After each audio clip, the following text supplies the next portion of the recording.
Lyrics: God, that was strange to see you again. Introduced by a friend of a friend, smiled and said, yes, I think we've met before. In that instant it started to pour. Captured a taxi despite all the rain. We drove in silence across Pont Champlain, and all of that time you thought I was sad. I was trying to remember your name. This scar is a fleck on my porcelain skin. You tried to reach deep but you couldn't get in, and now you're outside me. You see all the beauty, repent all your sin. Nothing but time and a face that you'll lose. I chose to feel it and you couldn't choose. I'll write you a postcard. I'll send you the news from the house down the road. From real love. Live through this and you won't look back. Live through this and you won't look back. Live through this and you won't look back. There's one thing I have to say, so I'll be brave. You were what I wanted. I gave what I gave. I'm not sorry I met you. I'm not sorry it's over. I'm not sorry there's nothing to save. I'm not sorry there's nothing to save. Interpretation: Evan and Amy were briefly engaged, married during After Heart, which is an album about love, and it's much more optimistic. This album is really sad,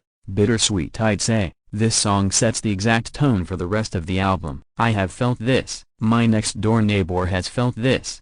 That feeling, the capture is incredible. I agree. In the low-level dynamics of the song, the story is sort of girl gets dumped, time passes, sees boy again, but now the person she loved is dead, and this new person, this new skin and body that looks like that person, can't even remember your name. But that's fine. She found real love, someone who actually got inside, reached deep and loved her. He didn't, and so, she stands there, majestically, thinking you only saw beauty outside of me. You pig.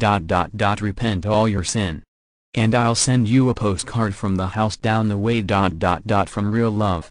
But at the same time she's sad and still hurt. She'll never get over it. We never do. That's why we are humans. I think this album is a lot like Mountain Goat's Tallahassee in terms of the themes. It's an album about the eventual downfall and reconstruction of love in a couple. These are albums to live through the winter and emerge in the snow. Jesus, music is amazing. More importantly, these albums, and Arcade Fire, Radiohead, Clap Your Hands, Death Cab, Block Party, Broken Social Scene, Neutral Milk Hotel, feel like what our generation is. They say on the official website that stars went into a cabin and smoked and drank and set themselves on fire, and when they emerged. Our generation is the generation of spiritual immolation, of chemical imbalances, Prozac/Zoloft/Ritalin/Adderall/alcohol, all of that medication we have ingested.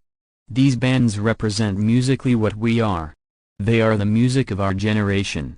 Alternate interpretation: they're both singing the last stanza. It's not just a female singing it. This isn't about a guy who can't remember what happened to them and a girl that was heartbroken but was okay with giving herself to him in the past.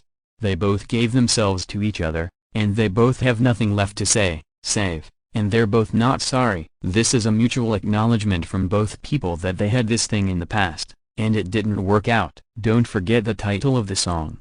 Your ex-lover is dead means that they're not the same person that they were when they had something. Her scar is a fleck, but it's also a scar, and a thing of the past. I also want to point out that when I originally listened to this song, I didn't imagine it as two people singing to each other, but two different voices singing the same perspective. One single person couldn't remember the ex-lover's name, and has a scar, and will write a postcard. It could be one perspective, not two.